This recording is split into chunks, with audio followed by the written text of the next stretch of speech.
Would you open your door at midnight if two children were waiting outside, faces pale, voices calm, words polite?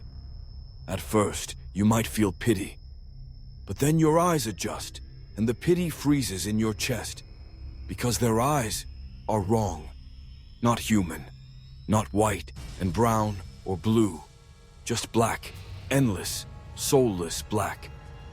In Ohio, people whisper about these visitors. They call them the black-eyed children, and the fear they bring is unlike anything else.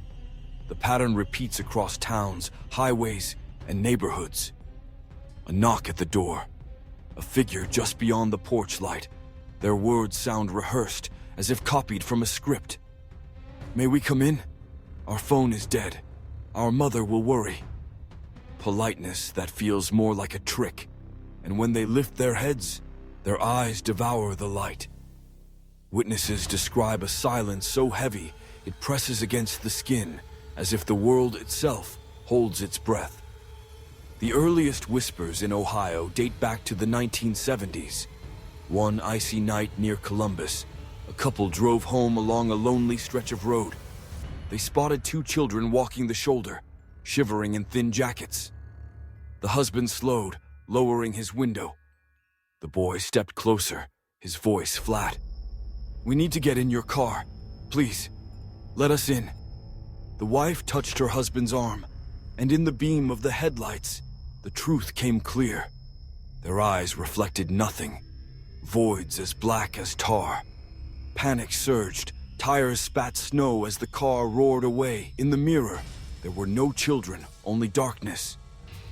Another story came from Akron, where a college student was walking home past midnight. A flickering street lamp revealed two small figures. They asked to use his phone. The request was simple, but the voices were unnervingly steady, as though memorized. When they raised their heads, the student froze. Eyes like twin pits of ink locked onto his. Terror shot through him. He ran, heart pounding, the echo of footsteps following. Slow, deliberate, never rushing. He burst into his apartment, slammed the door, and spun to look through the peephole. Nothing. The street was empty.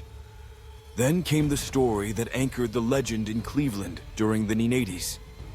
A woman, alone in her house on a snowy night, heard knocking. Two children stood on her porch, snowflakes catching in their hair. "We need to call our mother," they said together in perfect unison. Her hand hovered on the lock, but when their heads tilted upward, her blood turned to ice. Their eyes were void. The instinct to survive screamed louder than compassion. She killed the lights and hid behind her couch as the knocking grew louder, sharper. Her dog whimpered, then went still. Minutes stretched like hours. Then, silence. Dawn came gray and thin. She opened the door. The porch was empty. The snow lay unbroken. No footprints. That absence, the sense that they vanish without a trace, repeats in story after story. People describe entire nights without crickets, without wind, without the faint hum of power lines. It's as if the black-eyed children bring a bubble of emptiness with them, draining the world of its sounds. Even skeptics admit that detail is hard to explain. How can so many witnesses describe the same suffocating stillness? Cliffhanger. But the most chilling encounter would come from Ohio's highways, where truckers whispered of phantom passengers and voices like static in the night. Truckers along Interstate 70 still whisper about the night one of their own stopped for what looked like a lost boy on the exit ramp outside Dayton. The child waved slowly, his movements jerky, almost puppet-like. Feeling pity, the driver pulled over, opened the cab door, and let the boy climb inside. Silence stretched heavy in the cab as the rig rolled forward. Minutes passed before the child finally spoke in a low, even voice. "You shouldn't have stopped." The driver glanced into the mirror, and his stomach dropped. Two black eyes stared back, swallowing every gleam of dashboard light. With a curse, he slammed the brakes and leapt from the cab. But when he circled back around, the seat was empty. The boy was gone. Stories like this ripple outward, each carrying the same elements: politeness that feels like a trap, unnatural silence, the overwhelming dread that grows the longer you hesitate. In rural Ohio, a mother rocking her baby heard soft knocks at her door. 2 children stood outside, their voices flat, almost rehearsed. "May we come in? We need warmth." Her dog bristled, growled, then whimpered and slunk beneath the crib. Every instinct told her to refuse. She backed into the shadows, clutching her baby, as the knocking grew louder, harder, until suddenly it stopped. When she dared peek through the blinds, the porch was empty. The next morning, her neighbor's house sat abandoned, the front door wide open, coffee cooling on the kitchen table, as if the family had vanished mid-sip. Toledo carries another tale, told by a teenager who answered the door late one night. 2 children in old-fashioned clothes stood there, asking for a ride. Their voices lacked inflection, mechanical in tone. When the teen noticed their eyes, black, endless, soulless, he slammed the door and bolted it. At that moment, the house went dark. Every light, every appliance, even his phone died. He crouched in the dark, trembling, listening to faint whispers seeping through the walls. When the lights blinked back on, the porch was empty.